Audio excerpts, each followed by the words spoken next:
Welcome to Rustbuster Framework's installation guide for Ford's 1999 to 2016 F-250 and F-350. Before you begin, if you're uncomfortable performing any of the processes listed in this guide, then we strongly suggest you seek the work of a professional.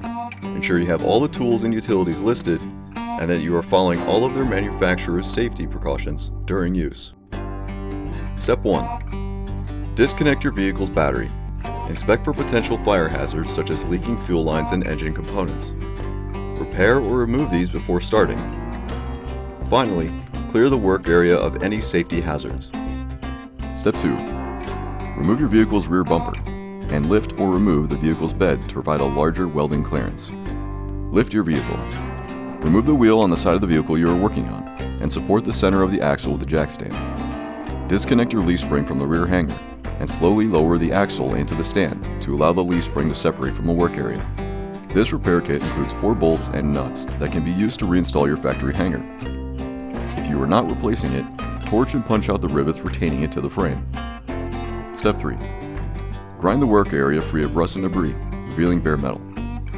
Coat the work area with a weldable primer to help prevent against further rust development. Push the part onto the rail while using the frame holes to help with alignment. Secure it with C-clamps to ensure a tight-to-frame fit. Alternatively, you can temporarily install the included hardware to help align the part correctly and achieve a tight-to-frame fit.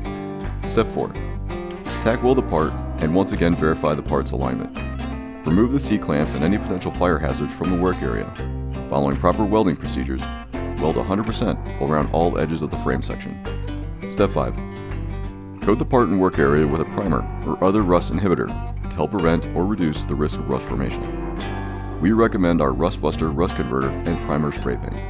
Finally, reinstall your leaf spring hanger, leaf spring, wheel, rear bumper, and bed. And you're done.